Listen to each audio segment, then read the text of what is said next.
Hi, it's another DrumWise Meets, and today I'm here with Matt Hector. Matt plays for Iggy Pop, and he has also been playing with Razorlight recently. Hi there, Matt.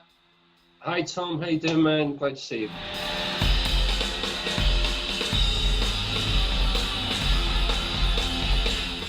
My first question today, Matt, is what equipment are you currently using? I've got too much equipment. Not unlike you, Tom.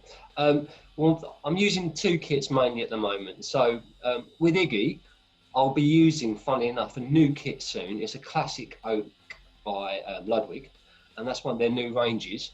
And that's going to be for Iggy. This is 22 by 16, 13 by 9, 16 by 18. 16 by 16, sorry. That's one of their new kits at the moment, just coming out. Really loud, really pokey. I'm really excited about getting that next week, funny enough. DrumWise with Razorlight, I'm using a classic maple Ludwig kit for them. That's same sizes, except I've got a 12-inch rack tom. Snare drum wise, with what am I using now? Let's think. Well, this is a good question. You're making me think this time of day. Wake up. With Razorlight, I've been using a Black Beauty classic snare drum, 14 by 6.5. Sounds gorgeous, warm with attack, back, classic sound.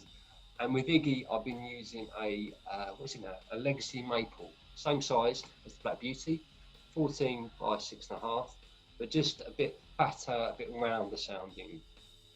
Cymbals, I'm just over the moon to be playing Istanbul cymbals at the moment. I know you're shaking your head there. We're both Istanbul boys, aren't we? Really great cymbals. Yeah, fantastic. I've not actually played with Iggy yet with my Istanbul cymbals, so I'm excited about using them for the first time. But with Razorlight, I've been using a Joe Waronker ride cymbal, 14-inch classic hats, so traditional hats. Oh my goodness, what was the crashes now? See, this happens when you get old and you get grey hair. You forget stuff really quickly. I think I've got, it's a 16-inch Exist crash and an 18-inch traditional crash. That's right, on the right-hand side. Sticks-wise, Veta all day long, baby. So fusions wood tip with Razorlight and 5B classics with Iggy. But this is a really good question. So I'm like dual answering, no. Am I whittling on too much about equipment? No, this is great. You're smiling, you're being polite, that's okay. What else do I use on these gigs? Port & Davis Gigster seats on both, which are just, they're like drummer catnip. Once you've got used to them, you cannot live without the Port & Davis thrones. I use lowboy beaters, which I really love on the bass drum pedals. Remo heads, of course.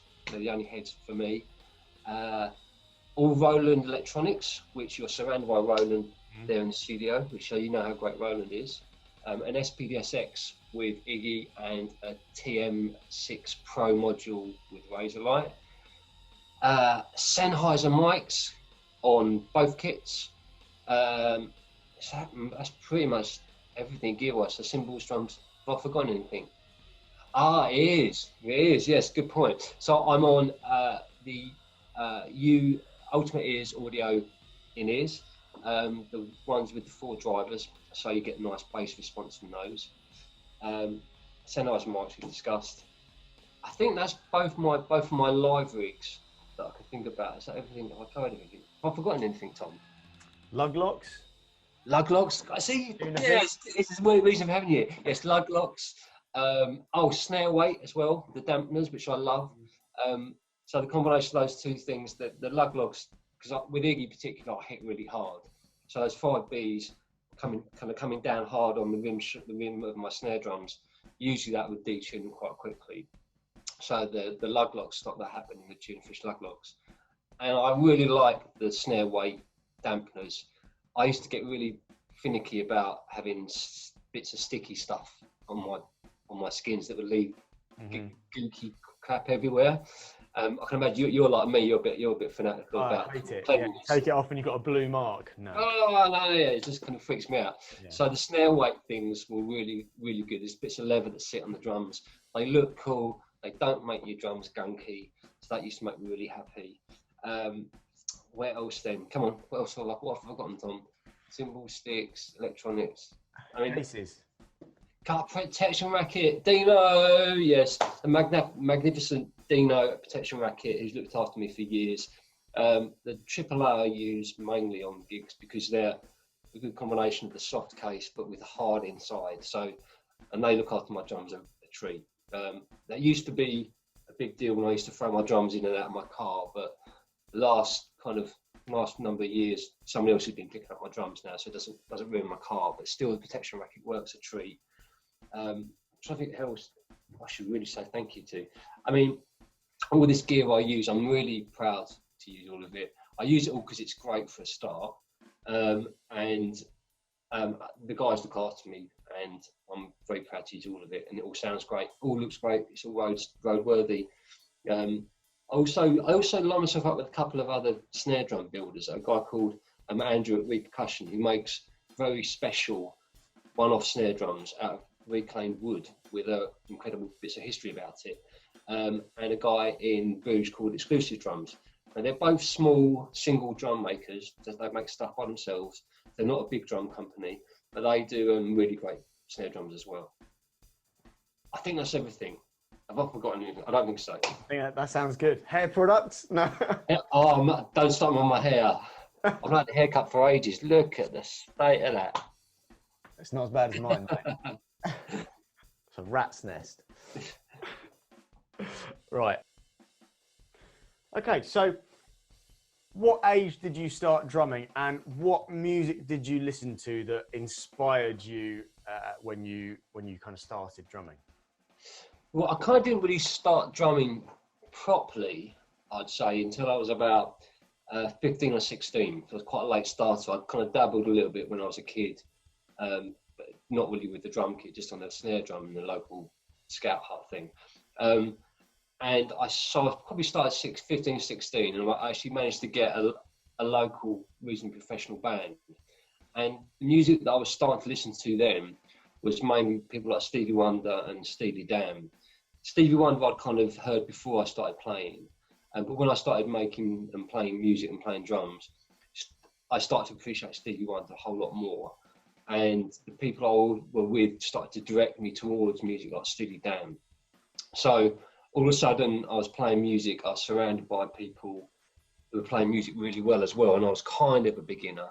And listening to people like Stevie and the drummers he used, which quite often was him playing drums, Steely Dan with people like Steve Gadd, Jeff Porcaro, just incredible drummers. That was really inspiring for me when I first started playing. So those are probably the two first influences, I think, that kind of come to mind. And that was all about really being around other musicians directing me towards this stuff. And this is what tends to happen. You meet new people and they say, have you heard this? Listen to this. Especially when you're on the kind of the upwards curve of learning your instrument. You're kind of a sponge for information and music. And there's so much out there. But starting off with Steely Dan, it's not a bad starting place, because you're listening to great music, but more importantly, you listen to incredible drummers as well. So they were kind of quite inspiring to me. And talking about great drummers, do you have an all-time favourite drummer? I know it's a hard question, but it's a real tough one. If you had to pick, could you just pick one, or is it multiple guys? It's at the moment when I first started playing, I was a young guy. Definitely, I was. Then the music I was playing, that first band I talked about, it was kind of, we did a lot of things like Pink Floyd, and we did some tracks by a band called Rush, and the drummer from that band, I'm sure you guys know, Neil Peart, and it's very technical drumming, almost mathematical, but it never really kind of chimed with me. I listened to it and I used his influence to make me a better technical drummer. When I started discovering music later on that was more about feel and musicality and songs, people like Steve Jordan is one of the big guys that's influenced me especially the last kind of 10 years. And that's because that approach to generating a really great sound from the drum kit you use, generating a really good feel, and playing the right thing for the music. Quite often that's not necessarily very complicated. So Steve Jordan was a big influence on me. Ringo Starr, for the same reason that he played music, or he played drum parts that suited the music. And you can't really imagine the Beatles without some of Ringo's idiosyncratic drum parts now. So Ringo is another big influence. Most recently, who have I been listening to? I'm trying to think who else now. So many guys. I generally go back, I think, for inspiration. Bernard Purdie, Jeff Porcaro. They're the main guys, and there's a kind of a vein that runs through them, which is feel and musicality, and they're the things that I've tried to take from those kind of guys. What's the highlight of your career so far? Man, you should tell me about these questions before. You put me on the spot. I'm trying to think now. Most people, I've asked them if they want them before, but not you. No, you just kind of dropped me in it. Thanks, mate. Highlight so far. You know what? I think when you play with a new artist the first time, there'll be one gig early on that kind of has a real big effect on you, and so 2 gigs spring to mind quite quickly. So the first gig was with the first gig I did with Iggy, which was in I think it was Holland, a festival called Down the Rabbit Hole, and that is a huge audience. And as our first gig with him, so we were all a little bit nervous, or I was a bit nervous anyway. And I remember going out onto the stage, just looking out at this sea of people and feeling that excitement, which the excitement's always there for gigs, but it can't be. You definitely get used to bigger gigs quite quickly. So it's not always there at the same intensity, but this felt new and exciting and a little bit nerve-wracking when I first did that first gig with Iggy. And I remember playing, it was The Passenger, and there's a breakdown in the middle of that where it just goes to drums and Iggy's out getting the audience to sing La La La's. And I remember that moment almost getting lost in the excitement of where I was and what I was doing, and looking at these people, listening to the audience reaction. It was really, really special, because a lot of the time I spend concentrating on not getting caught up in the moment, because I'm there to do a job, and what's important is that I deliver a great musical performance, or a good musical performance, and I serve that artist, and that's the number one important thing. So, but for that one moment I got lost. I was just in awe of the moment. So that sticks in my mind, that first gig with Iggy, and it went so well as well. We were all really excited afterwards. The second one was a gig with Razorlight, which we talked about Iggy and Razorlight particularly today, I think. And that was, we did the Millennium Day, the O2 Arena. And that was the last gig? The last gig of the last run. And this was our first kind of month with Razorlight, working with Razorlight. And I remember the O2 just looking up at the audience, and it's a massive venue, the O2, and the kind of stalls are stacked up, and you just look left and right, and there's just like a straight wall up of people pretty much as high as you can see, and as high as you can see in front of you as well. And that was, we finished with a track called America, which was a massive song, and that was just again a real special moment. There's so many musical moments that I've just had such a fantastic time over the years, but for some reason those 2 moments of just feeling very grateful and lucky to do what I do and be in that place with Iggy in Holland, and with Razorlight in London, in front of these massive audiences, feeling just like, what did I do right? How am I getting away with this? You know, are they sure? Should I really be here? But just kind of loving it and being really grateful. Especially with this hair. What am I doing here? Oh, no. Have they not seen my hair? What the hell? When you first get a gig with a new artist, how do you learn the songs? Are you given charts of drum music? Here you go, here's all the music. Or do you learn it by ear, just going on Spotify? You know, just in general, kind of how has that worked for you? I don't really get charts these days, or at all really. I did a theatre run last year with a big dance production, and that was all on charts. So for that, I got the charts beforehand and went through those. My sight reading's okay, but I wouldn't really trust it just to turn up and play. So for that and there was segues and lots of stuff like that in that show. So I went through the charts for that. But usually, you'll either get sent a playlist or just a track list, and I'll go find the tracks on Spotify or whatever, or you'll get sent a live gig. The thing about the live gig is that you'll get any nuances of the arrangement that aren't on the original tracks. So that's been the two ways. I think that's almost always the way. With contemporary music, most things are learnt by ear and then played by ear. You're not going to be doing a rock gig or a pop gig or with a chart there. You're going to be you'll learn the song, and the best way to do that for me, anyway, is I just listen to it repeatedly. So I'll be on my phone, I'm in the car, I'll be listening to it. So I kind of absorb it without thinking about it too much. It's pretty incredible, actually, how many songs your head can hold. There's despite the, you know, I've got quite a size that forehead. It's pretty huge, so that's kind of crammed. Look at that, it's huge. I've never realised that you look like Ant from Ant and Dec.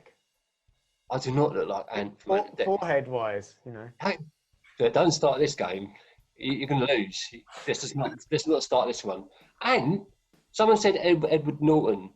Ed Norton. But no, I just meant size of forehead. Oh, okay. I mean, I think it's disproportionate. I do think it's a bit weird. If you grow your hair longer, by the end of this lockdown, then it will be, I think the proportion will be like face, forehead to hair ratio will be just right. Well, I mean, so this is an important part of playing drums. I mean, your forehead's actually bigger than mine. It's huge. I think you've got a small head and the forehead's normal size. Yeah, you should see the size of my feet if you're thinking about. Yeah. But this is crammed with a whole lot of music, and so I think absorbing it and listening to it is probably the best way. I'm trying to be professional here. Sorry. I can't believe this. This is such an interview. So I absorb it by listening generally, and then I'll play through the stuff. And I tend to play through the set for the first time to kind of get an idea, and I snag certain things. I'll work out what bits are a bit tricky, or what bits I don't play particularly well or suit what I do, and then I'll focus on those first. So I'll slowly bring up the level of my kind of execution of the songs, and then eventually we go into rehearsals. And usually for a decent gig with a reasonable tour, you're going to be in rehearsals for a week, 2 weeks. So if you don't know them after then you need to get a big forehead. That's good, actually, because one of my questions had been, I wasn't going to ask you, but yeah, about rehearsals. So that's great, because I think a lot of people don't realise how it works with rehearsals. And just to note, I was totally not meaning that with your forehead. You do look like Edward Norton. It's too late now. It's too late. You can't say, oh, I didn't mean that horrible thing I said to you while on camera. I just thought it was comedy gold. I'm sorry. You need to stick to your guns. If you're going to be nasty, just kind of just bully it through. You say what you want. Mate, honestly, if people are nice to me, it puts me off. I hate it. So, Edward, do you... He's good. Come on, be professional. Try it just for once. Come on. Do it. Come on, Tom. Take two. Focus. Right, DrumWise meets. Yeah. So, live in general, do you use any electronics? And if you could kind of explain a little bit about how you use those electronics, so whether they're for tracks, whether they're for samples of certain drum sounds. Okay, so the two gigs that I'm primarily do at the moment. So with Iggy, I'll use the SPDSX, and that's got a couple of, they're not really backing tracks, they're loops really. Like, for instance, in Lust for Life, there's a tambourine, and nobody on stages has got any free hands at that point. So there's no one free to play a tambourine. Now you might think, oh, it's just a tambourine, what's the big deal? But that tambourine really makes a massive difference to the sound of the groove. If you listen to any Motown song, when the tambourine comes, it's just like party time, you know? It's just, it has an amazing effect on a pattern. So that's on track. Also, I say tracks on loop. And in a song called 1969, there's some acoustic hand claps as well. So I use that for Iggy quite a lot. On one song, I've got a timpani sample on one of my floor toms. for one of his songs that has that timpani sound. So I've got a trigger on the floor tom, and when I play that floor tom during the song, it's got a timpani song, which triggers the timpani sound from the SPDSX. I also sometimes, for Iggy, while he's talking in between songs, which isn't that long or that often, I've got a foot trigger on the floor, and I'll trigger that, and I'll quite often trigger a click or the first part of the original song to get the tempo in my head. So Lust for Life's a big one. I want to make sure when I come in that I'm hitting it exactly kind of like the original, because that vibe is perfect. So quite often I'll hit my foot pedal, and in my ears, just my ears, no one else will hear it. You'll hear that initial boom, boom, boom, boom, boom, boom. I'll have the original song in my cans for about 2 bars. So that's just useful when you're playing with someone like Iggy. He's got a huge amount of energy, and he wants everyone to go hard and fast and really strong and loud and crazy. And one of my jobs is to say, yeah, we're going to do that, but then equally hold it where it's supposed to be, not to get carried away in the moment. So quite often I'll just have a little reference to make sure I'm not getting as pumped up as he is. And although I am pumped up and going crazy, I have to have an element of professionalism where I'm pinning it to where it should be. Razorlight, I was using the TM6 module for a couple of bongo sounds, a couple of track intros. I'm not using that so much at the moment. And I think I used the bass drum. I put a trigger on the bass drum for a couple of songs as well, so we had an extra bass drum sound. It's kind of the hybrid thing, really. I use that quite a lot on both those gigs. What are your hobbies away from drumming? Huh? What are your hobbies? Do I do what other than drumming? Well, I know that you like to knit. I know that one already. I know you like to do a bit of painting by numbers is another one. Don't be doing the bands. Don't be doing the bands. What hobby? I go to the gym. And I'm really dull. I mean, well, we knew that. But I don't look dull. I mean, you look dull. I am dull. What? I literally, God. If you can't think of anything, just make something up. It's fine. No one will know. Just say you play golf or something. I like to do sculpturing. I'm a sculptor. Yeah. What sort of sculpting? Yeah, I sculpt pictures of myself, obviously. You must need a lot of clay for that forehead. Mate, you live like this, you can give me concepts about my forehead. I mean, stop it. I can't look at myself now. I can't. If I do that, there you go. That's it. Can't see it now. Have I actually got any hobbies? I'm really boring. I used to fish a bit. Yeah. I suppose going to the gym is the only thing that I do that you. That's a hobby. I suppose it's a hobby, but I mean, I kind of view that as part of geekily, kind of being strong and healthy as kind of part of what I do. So if you're doing drumming, if you're playing properly, it shouldn't be a physical challenge, really. It should be more about technique. So you shouldn't be exhausted too much after the gig. But equally, if you're kind of going a bit more crazy and putting on a bit more of a show, it can be a bit more tiring. Playing with Iggy can be a bit more tiring. So I've got myself fitter to do that gig particularly. But other hobbies, man, I'm really, really dull. I'm dull. That's the truth of it. I mean, I wish I could say I knitted, like you kind of like jokingly said, and I could knit you a nice jumper. I could see you in jumper, it'd suit you. You kind of, yeah.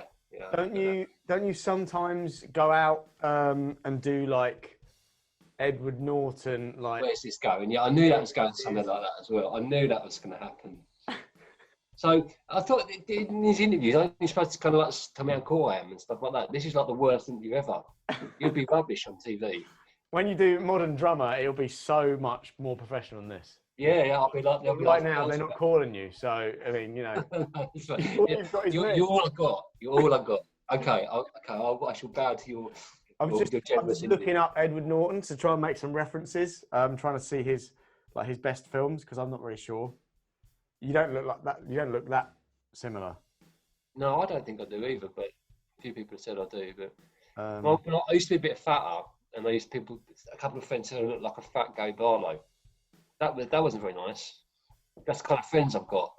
Fat Gary Barlow. How dare? That's before I had a beard, of course. I mean, if we can just.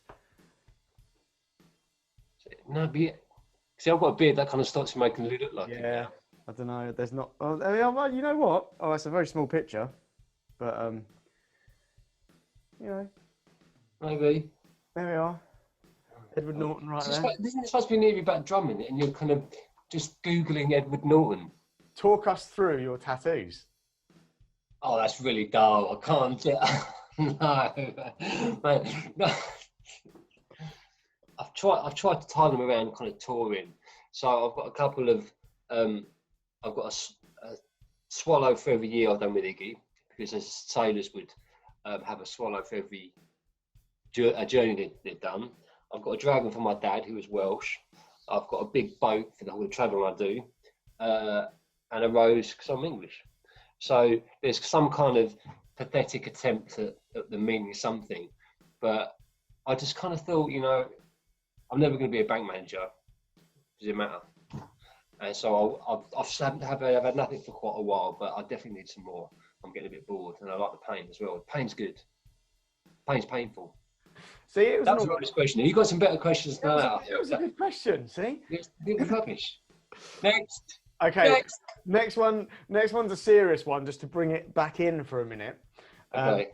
So, what sort of a person do you think you need to be successful in the music industry?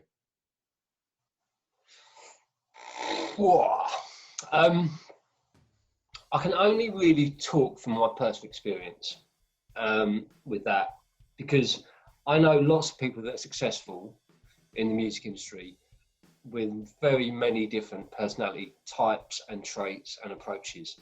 I think all you can really do is, and this sounds a bit lovey-dovey, but is to really try and be yourself and build on who you are and what you do. Now, for me, what that meant was I work really hard. I apply myself way too much. I'm a little bit obsessive.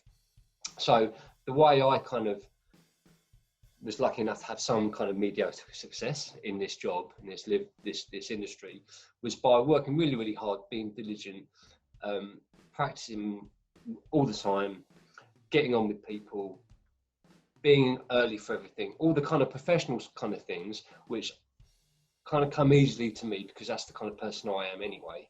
They helped me progress in this industry. I'm very keen, I'm very enthusiastic, I'm very positive. I reckon there are drummers out there that are way more talented than me. Oh yeah, a lot more technical ability. Loads. Yeah, exactly. But you need, with that talent. See, I mean, look, I've been serious then. I was being heartfelt. I was looking at the distance, you know, trying to kind of share wisdom, and you bring it right back down again. This is like the worst comedy duo. When you looked over to the side there, it reminded me of a cover of a DVD. Oh, I don't want to know the answer to this. No, like starring Mr. Norton. Yeah. Yeah, I'm looking. So what you're saying is I do look like a Hollywood actor. Yeah. Well, no, that wouldn't be the first time. See, I'm trying to help you. I'm gonna keep talking. I'm gonna be professional. Yeah, so all that kind of stuff will work for me. You know, I did the thing that I do. Now, equally, there's no reason to think that somebody who's a little bit more flaky, a little bit more creative, and more interesting than me, for instance, cannot be successful in the industry as well. I think I'm very used to talking about this and saying, oh, you need to be hardworking and you need to always be on time and be professional. Now, these things are kind of a given, but equally, if you try and do those things and you'll just crap at it, can you still be successful in this industry? Well, yeah, you can. As long as you're not I don't want to swear then. As long as you remain cool and you're a good person, you're a nice person, and you try hard, you can be a bit unreliable and still be successful. I suppose what I'm trying to say is that it doesn't take, you don't just have to squeeze yourself into this square peg or round hole or whatever to be successful. But just work hard, man. Just work hard and apply yourself, and use the talents you've got. Make the most out of those, because it's hard to change personality types. That's a bit of a blancmange answer, I think. No, it's a good answer. And you heard it first here. If you work hard, then ultimately you can be better than Matt Hector, and you can just take his gigs off him, because he just admitted there's a lot of drummers that are better than him out there. So yeah, heard it here first. That's, you know what? You should all aim at that. You know what? Let's just end this interview now. I'm just going to do some practice, and then I'll be playing for Iggy. Now, you also said that there's a lot of drummers that are better than me. You're not one of them, unfortunately. No. No, I don't know what you're talking about. Yeah, see, honestly, I mean, day one lesson would be how to hold drumsticks. Yeah, maybe you could get together. I'll give you a remedial day one drum lesson. Here's how you hold a drumstick. No, yeah. Well, you know what I mean. You know, I suppose I don't want to be too prescriptive about what makes someone successful and what you have to do to become successful in the music industry, because there really isn't just one way, and there isn't just one personality type that can make it. Anyone can make it if you can apply yourself, and maybe applying yourself is different for different people. Matt, probably the most important question of this interview for you right now. You might have to think long and hard about this one. So, what is your favourite biscuit? It's got to be a bourbon. It's got to be a bourbon. It's kind of classic. It's kind of chocolatey, but not chocolatey. Now, I could be obvious and some kind of biscuit covered in chocolate, but I'm a bit more sophisticated than that, as you might have realised. You know what? That, compared to some of the answers we've had, that's really not a sophisticated biscuit, mate. It's Sorry, I think the other answers you had that sound more sophisticated are probably contrived. I'm just being truthful and true to my roots, and you know, I could say, I don't know, a Viennese swirl or some kind of fancy ass biscuit that costs. But I'm just being truthful, you know that. And I mean, a bourbon. You can't say I'm wrong, because I'm just telling you what I think. So that makes me right. A smart price, like as the smart price bourbon, doesn't really cut it against like a Fox's stem ginger and dark chocolate. Oh my god, that is so. Come on, that's a perfect illustration. Well, I suppose I shouldn't, because I don't know who said that. What? I feel like I should know what the other choices that people have suggested so far. Then, what else has come up? Well, we've not had a bourbon. We've had rich tea. We've had hobnob. We've had chocolate hobnob. Yeah. Digestive. Somebody mentioned several different biscuits and a mini, not a mini milk. That's an ice cream. What's it called? Something milk. Malted milk was mentioned. Malted milk's nice. Yeah. See, but I think you'll find. I think the bourbon is the most sophisticated all out of all of those. Because it's two biscuits. It's two biscuits, and it's, you know, the funny thing about a bourbon is it looks chocolatey, but it's not overly chocolatey. And that's a sign of sophistication. And I look very intelligent, but I'm actually not that. And it actually says bourbon on the biscuit, so if you're not sure what you're eating, you can clearly see it. Exactly. I mean, I'm not very good with reading and stuff, so I just go by the colour of it. Yeah. So. We actually have a shit ton of bourbons in our biscuit barrel, so. So you're being all snooty, but in fact, you got loads of them as well. You know the truth, girlfriend. I'm waiting for the first drummer to say party rings. Ah. I'm just waiting. They're very sweet. They're very sweet, though, aren't they, the party rings? Yeah. Of course, you could go for like a Twix, but that's not really it is kind of a biscuit. Is it a biscuit, or is it like a chocolate bar? See, I'd say it's a biscuit covered with some chocolate, but you wouldn't get it in a biscuit tin, would you? Which is so it's probably not a biscuit. Yeah. Is a Jaffa cake a biscuit or a cake? I never thought this interview would get so deep. Mm.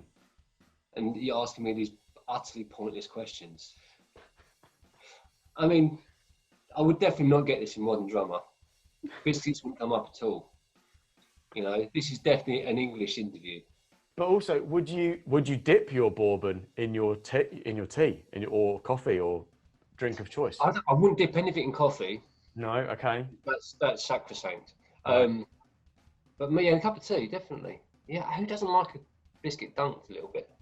If you could give one bit of advice for up and coming drummers, what would it be? Completely and utterly concentrate on your groove, your musicality, and your timekeeping. You will spend 95% of your time playing drums, playing a drum groove, unless you go into kind of freeform jazz, obviously. But most of the time, you'll be playing a groove or a beat. If you can't play a beat or a groove really well, one, what's the point? And two, the success you will have will be very limited. People who can play a groove consistently in time, stay in time, and make it feel good to everybody else will always work and will always get good work. And don't assume if you play by yourself and you play a pattern and it's in time, that that's just it. You need to play it with other people and together make a sound that sounds really good. If you can't do that, then practicing your chops all day means nothing. That doesn't mean to say you don't get really good and fast at the other stuff, because that's all really important. But be aware of what you will spend most of your time doing, and that's playing a groove. So become the absolute best you can at that. I'm still practicing that. I'm still sitting in my studio playing a simple pattern and working out where I push, where I pull, what changes things, what interrupts things. You'll always do that if you're serious about doing this for a living. Get really good at playing grooves. Matt, thanks so much for spending your time with us today here at DrumWise. It's been a pleasure talking to you, and stay safe and see you soon. Thanks, Tom. It's been really, I had a real good time, man. It's really good to speak to you. You're a good friend, great drummer, and good luck, man.